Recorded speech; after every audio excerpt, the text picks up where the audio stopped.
어떤 프로그램을 어떻게 썼는지 어떻게 알겠느냐. 우리가 모르면 기소를 하지 말았어야 되는 겁니다. 범죄임을 확정 지을 수 없다라는 걸 본인들이 실토를 한 거예요.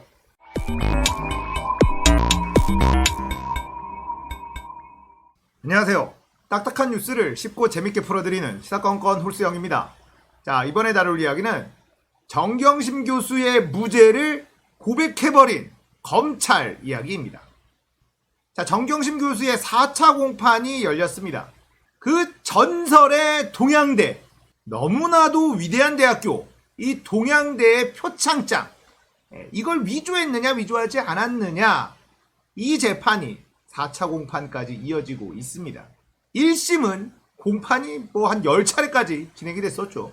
자, 이 4차 공판에서 검찰이 정경심 교수의 무죄를 고백해버리는 일이 발생을 했습니다.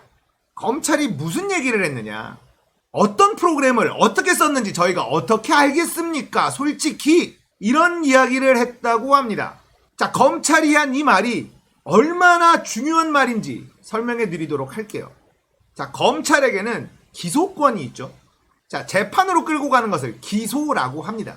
기소라는 행위를 하는 것 자체가 국민의 자유권을 침해할 수 있는 행위라는 겁니다. 그렇기 때문에 기소라는 것은 매우 신중하게 해야 되는 것이죠. 그래서 수사를 합니다. 수사를 통해서 많은 증거를 수집을 합니다. 그 증거를 토대로 이 사람은 범죄자임이 틀림이 없다라는 확신을 가질 때 기소라는 행위를 하게 됩니다.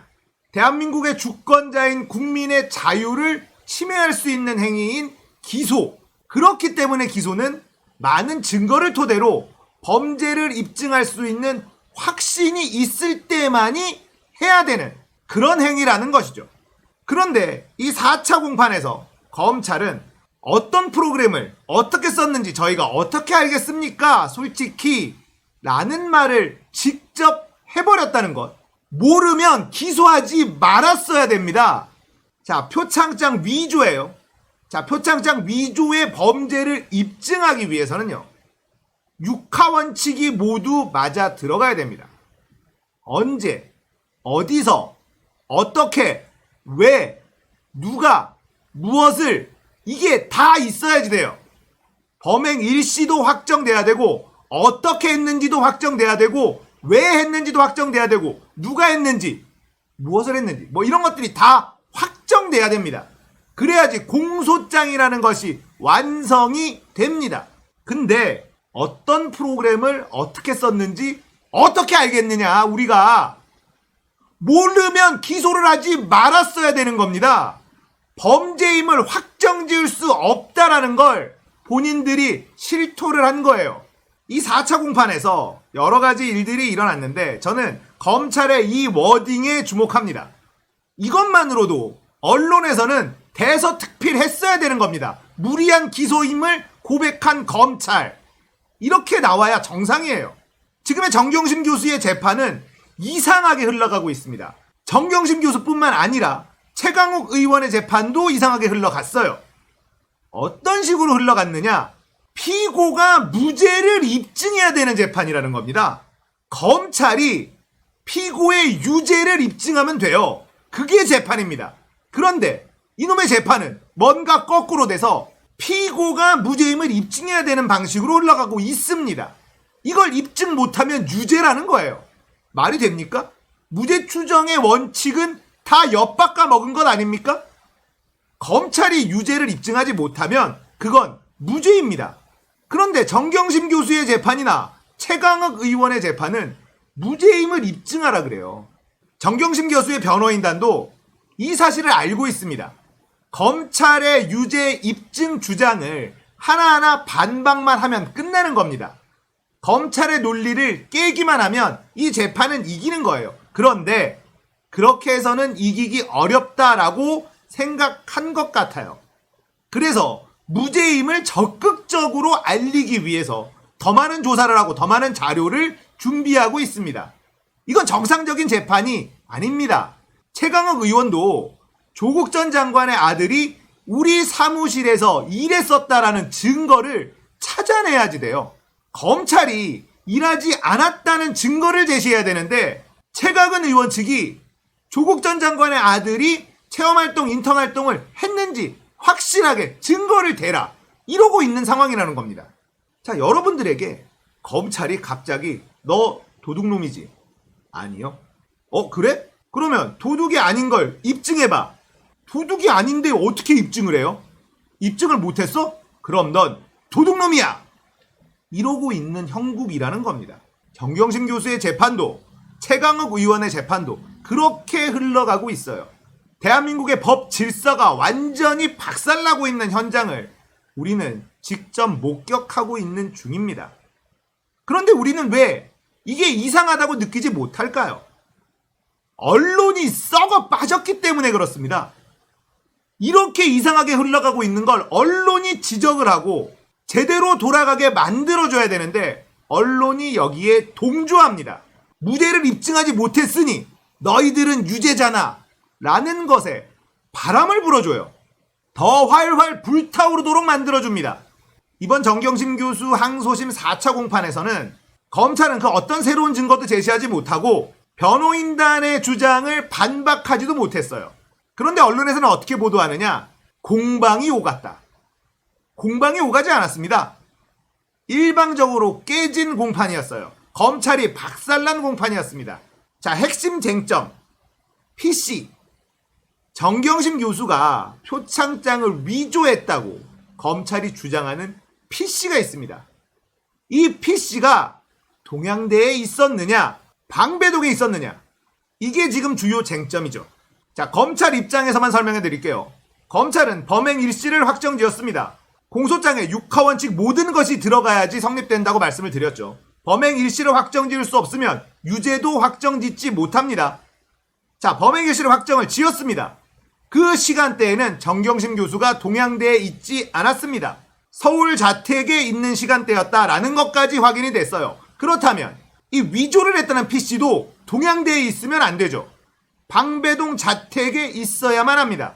그래서 검찰은 이 PC가 그 일시에 방배동 자택에 있었다는 증거를 제시를 했습니다. 1심 때 말이죠. 하지만 그 증거들이 전부 다 거짓임이 들통이 났습니다. 마비노기를 접속했었다라고 언론 플레이를 했었던 심야 접속 시간, 심야에 접속한 기록이 발견됐다. 동양대에 있었다면 새벽 1시 이 시간대에 접속하진 않았을 것 아니냐라고 주장하면서 심야 접속 기록을 재판부에 제시를 했지만 그 자료는 인터넷 접속 기록이 아니라 웹서버 관리자가 최종 업데이트를 한 시간이었을 뿐이라는 것을 변호인단이 밝혀냅니다. 또 거기다가 이 표창장 위조를 하는데 활용을 했다는 프린터기, 이 프린터기를 작동한 흔적이 있다라고 주장을 했습니다. 하지만 변호인단이 들여다본 결과 프린트 오류 기록만 남아 있었습니다. 자, 여러분들도 이런 경험이 있을 수 있습니다.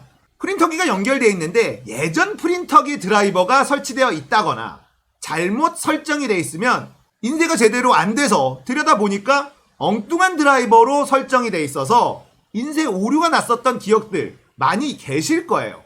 그 프린트 사용 기록은요, 출력을 했었던 기록이 아니라 인쇄 오류가 났었던 기록임을 밝혀냅니다. 또 비정상 종료 이야기도 있었죠. 변호인단 측에서는 비정상 종료된 기록을 찾지 못했다. 그러자 검찰이 뜬금없이 마이크로소프트 홈페이지를 가지고 와서 시스템 페일리어 어쩌고저쩌고 영어로 써있는 걸 딱 냅니다. 마이크로소프트도 이걸 비정상 종료로 규정하고 있다. 이렇게 주장을 하면서 재판장에게 제출을 하고 변론을 했어요. 그런데 그 부분도 자세히 들여다보니까 정상 종료를 했어요. 그런데 이 시스템 오류가 뜨는 버그, 이걸 안내하는 마이크로소프트의 페이지였을 뿐이었다라는 걸 또 밝혀냅니다. 자, 이런 부분들 4차 공판에서 검찰은 아무런 해명도 하지 않고 그냥 넘어갔습니다. 공방이 일어나질 않았어요. 그리고 이번에 검찰이 들고 온 새로운 증거가 하나 있었죠. 바로 음성 파일. 정경심 교수가 아들을 혼내는 그런 음성이 담겨있는 파일을 공개합니다. 검찰은 이 장면은 방배동에 있었던 일이다. 그런데 이 음성 파일이 이 PC에 들어가 있었다. 그러므로 이 PC는 방배동에 있었다. 이렇게 주장을 한 겁니다.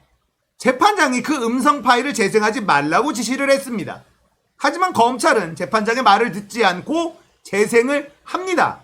재판장이 결국은 화를 내기까지 했다라고 합니다. 그리고는 재생을 멈췄다고 해요. 왜 그랬을까요? 기자들한테 쓰라는 거죠. 음성 파일이 나왔다. 기자들한테 쓰라고. 충분히 재생을 한 다음에 재판장의 저지로 인해서 재생을 멈추게 됐다. 자, 그런데 PC를 조금 아시는 분들은 이게 이상하다는 걸 알고 있을 겁니다. 데스크탑에는요, 마이크 같은 게 내장되어 있질 않아요. 음성 파일이 실수로 녹음되거나 의도적으로 녹음할 수 있지가 않습니다. 스마트폰과 동기화되어 있는 음성 파일을 가지고 이거 봐라, 이게 이 PC가 방배동에 있었다는 증거다, 이렇게 얘기를 한 겁니다. 본인들도 이걸 창피하다고 생각할 거예요. 하지만 대한민국 언론들은 이 음성 파일에 대해서 그 어떤 의혹도 제시하지 않아요. 이게 방배동에 있었다는 증거가 되나? 스마트폰에서 녹음된 녹음 파일 아닌가?